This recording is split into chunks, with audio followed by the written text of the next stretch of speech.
Hello friends, అందరికీ నమస్తే అండి. Welcome to our channel. ఈ వీడియోలో నేను మీకు ఇంటి పన్ను అనేది హౌస్ ట్యాక్స్ అనేది స్వర్ణ పంచాయత్ అనే వెబ్సైట్ ద్వారా అయితే మీరు ఫోన్లోనే పే చేసుకోవచ్చు. సచివాలయంకి వెళ్ళి మీరు ఇంటి పన్ను అనేది రసీదు అనేది పొందాల్సిన అవసరం లేకుండా, గంటలు గంటలు అక్కడ వెయిట్ చేయాల్సిన అవసరం లేకుండా డైరెక్ట్గా మీ మొబైల్లోనే మీరు హౌస్ ట్యాక్స్ అనేది డౌన్లోడ్ చేసుకోవచ్చు అనమాట, రసీదు అనేది. దీనికి సంబంధించిన స్టెప్ బై స్టెప్ ప్రాసెస్ అనేది నేను మీకు వీడియోలో క్లియర్గా చెప్తాను. వీడియోని పూర్తిగా చూడండి. అలానే ఇన్ఫర్మేషన్ జెన్యూన్గా ఉంది, నచ్చింది అనుకుంటే తప్పకుండా మీ మిత్రులకు షేర్ చేయండి. ఎవరైనా ఇంటి పన్ను రసీదు కోసము వెయిట్ చేస్తున్నట్లయితే వారికి కూడా ఈ సమాచారం ఉపయోగపడుతుందన్నమాట. తప్పకుండా లైక్ చేయండి ఫ్రెండ్స్. అలానే ఇలాంటి లేటెస్ట్ అప్డేట్స్ కొరకు మన ఛానల్ సబ్స్క్రైబ్ చేసుకోండి. ఇక టాపిక్లోకి అయితే వెళ్ళిపోదాము. మీకు డిస్క్రిప్షన్లో వెబ్సైట్ లింక్ అనేది ఇస్తానన్నమాట. దాన్ని ఓపెన్ చేయండి. ఓపెన్ చేసిన తర్వాత మీకు ఏ విధంగా ఆప్షన్స్ అనేవి వస్తాయి చూపిస్తాను. డిస్క్రిప్షన్లో లింక్ ఓపెన్ చేస్తే మీకు ఈ విధంగా స్వర్ణ పంచాయత్ హౌస్ ట్యాక్స్ పేమెంట్ అని చెప్పి వస్తుందన్నమాట. ఇందులో మీరు మొదటిగా వచ్చేసి ఫైనాన్షియల్ ఇయర్ అనేది సెలెక్ట్ చేసుకోవాలి. నెక్స్ట్ వచ్చేసి మీ యొక్క డిస్టిక్ ఏంటి అనేది సెలెక్ట్ చేసుకోవాలన్నమాట. ఎగ్జాంపుల్కి నేను చూపిస్తాను చూడండి. తిరుపతి జిల్లా సెలెక్ట్ చేసుకున్నాను. ఈ యొక్క వెబ్సైట్ అనేది కొంచెం స్లోగా అయితే ఉందండి. మీరు వెయిట్ చేసి మీరు హౌస్ ట్యాక్స్ అనేది కట్టుకోవాలనుకుంటే ఈ విధంగా మీ మొబైల్లోనే హౌస్ ట్యాక్స్ అనేది పే చేసుకోండి, ఓకేనా. మండలం అనేది సెలెక్ట్ చేసుకోవాలన్నమాట. మండలాన్ని అయితే నేను ఒకసారి సెలెక్ట్ చేసుకుంటున్నాను. సెలెక్ట్ చేసుకున్న తర్వాత మీ పంచాయతీ ఏంటనేది సెలెక్ట్ చేసుకోవాలండి. సెలెక్ట్ చేసుకున్నాను. తర్వాత మీ యొక్క విలేజ్ ఏంటనేది సెలెక్ట్ చేసుకోవాలి. సెలెక్ట్ చేసుకున్నాను.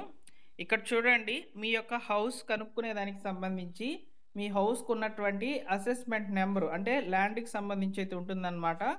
ఆ నెంబరు లేదా ఓనర్ నేమ్, అంటే మీ యొక్క ఇంటి యజమాని పేరు ద్వారా డోర్ నెంబర్ ద్వారా కూడా మీ యొక్క ఇంటిని మీరు సెలెక్ట్ చేసుకోవచ్చు అనమాట. లేదా ఓల్డ్ అసెస్మెంట్ నెంబర్ ఉంటే ఆ నెంబర్ ద్వారా కూడా మీరు సెర్చ్ చేయవచ్చు. ఇక్కడ మ్యాక్సిమం అందరికీ కూడా డోర్ నెంబర్లు అనేవి తెలిసి ఉంటాయి కాబట్టి వాటిని సెలెక్ట్ చేసుకోండి. డోర్ నెంబర్ మీద క్లిక్ చేసిన తర్వాత ఎంటర్ డోర్ నెంబర్ అని అడుగుతుంది. ఇక్కడ నేను మా ఇంటి యొక్క డోర్ నెంబర్ అనేది ఎంటర్ చేస్తున్నాను. సెర్చ్ మీద క్లిక్ చేశాను. క్లిక్ చేసిన తర్వాత మా యొక్క వివరాలు అనేటివి రావడం జరుగుతుందన్నమాట. ఈ వెబ్సైట్ అనేది కొంచెం స్లోగా ఉందండి. ఒకసారి ఇక్కడ చూసుకోవచ్చు. మా నాన్నగారి పేరైతే వచ్చింది, మా డోర్ నెంబరు ఇవన్నీ కూడా ఒకసారి చూసుకోవాలి. పేర్లు అనేటివి వచ్చిన తర్వాత మొదటిగా వ్యూ డ్యూ అండ్ పే ఈ యొక్క ఆప్షన్ని సెలెక్ట్ చేసుకోవాలన్నమాట. సెలెక్ట్ చేసుకున్న తర్వాత ఇక్కడ చూడవచ్చు 2025 మరియు 2024-25లో ఉన్నటువంటి ఈ యొక్క ట్యాక్స్లు వేటి మీద వేస్తున్నారో కూడా క్లియర్గా ఇచ్చున్నారండి. ఒకసారి చూసుకోవచ్చు. ఇక్కడ వచ్చేసి ప్రాపర్టీ ట్యాక్స్ అనేది పడుతుంది, అంటే మన యొక్క ఇంటికి సంబంధించినటువంటి ట్యాక్స్. లైటింగ్ ట్యాక్స్, అంటే మీ వీధికి సంబంధించి ఇచ్చేటువంటి ట్యాక్స్.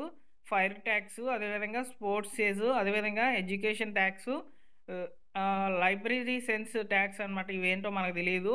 వాటర్ ట్యాక్స్, ఇవన్నీ కూడా ఇస్తున్నారు చూడండి. టోటల్గా మాకు 2024-25లో వచ్చేసి 353 ఉంది.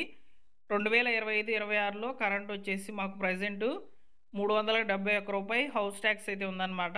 ఇందులో నేను 2 పే చేయాలనుకుంటే 2 చెక్ బాక్స్లను అయితే క్లిక్ చేసుకుంటే టోటల్ అమౌంట్ అనేది చూపిస్తుంది అనమాట. లేదు పర్టికులర్గా నేను ఒక ఇయర్కి సంబంధించి మాత్రమే కడతాను అనుకుంటే ఆ ఒక ఇయర్ని సెలెక్ట్ చేసుకోవాలన్నమాట. సెలెక్ట్ చేసుకున్న తర్వాత మీ యొక్క మొబైల్ నెంబర్ అనేది ఇక్కడ ఎంటర్ చేసేసి ప్రొసీడ్ ఫర్ పేమెంట్ అనే ఆప్షన్ని క్లిక్ చేసినట్లయితే యూపీఐ అడ్రస్కి అయితే వెళ్తుందన్నమాట. ఫోన్పే ద్వారా చేయాలా లేకపోతే గూగుల్ పే ద్వారా చేయాలా ఇలా అడుగుతుందన్నమాట. అవన్నీ చేసిన తర్వాత మీకు రీడైరెక్ట్ అయితే అవుతుంది మీరు ఎంచుకున్నటువంటి యూపీఐ యాప్ యొక్క మెసేజ్. అక్కడికి వెళ్ళి మీరు హౌస్ ట్యాక్స్ అనేది పే చేసుకున్న తర్వాత మీకు పీడిఎఫ్ రూపంలో కూడా డౌన్లోడ్ కావడం జరుగుతుంది హౌస్ ట్యాక్స్ పే చేసినట్లు. ఈ యొక్క హౌస్ ట్యాక్స్ పే చేసినట్లు మీకు వివిధ రకాల రసీదులు అనేటివి వస్తూ ఉంటాయి కదా. మామూలుగా అక్కడ మాన్యువల్గా అయితే రాసిస్తూ ఉంటారు థంబ్నెయిల్లో చూపించినట్లు. అలా కాకుండా ఒక పీడిఎఫ్ రూపంలో మీ యొక్క హౌస్కి సంబంధించిన ట్యాక్స్ రసీదు అనేది చూపించవచ్చు. ఈ యొక్క రసీదు ద్వారా మీకు చాలా బెనిఫిట్స్ కూడా ఉంటాయండి. తప్పకుండా మీరు ఈ యొక్క బిల్ పేమెంట్ అనేది మొబైల్ ద్వారా కూడా చేసుకోవచ్చు అనే దానికి సంబంధించిన వివరాలు అనేటివి అందిద్దామని మీకు ఈ విధంగా చేశానన్నమాట సమాచారము. ఈ వివరాలు మీకు నచ్చినట్లయితే మీరు ఈ వీడియోని లైక్ చేసి షేర్ చేయండి. అలానే నేను మీకు అందరికీ కూడా ఒక ప్రశ్న అయితే ఇస్తున్నారు. ఈ హౌస్ ట్యాక్స్ వల్ల మీకు ఏ బెనిఫిట్స్ వస్తాయి ఒకసారి కామెంట్ సెక్షన్లో తెలియచేయండి. ఓకేనా? సో మరొక ఇంపార్టెంట్ అప్డేట్తో మీ ముందుకైతే వస్తాను. Thank you for watching.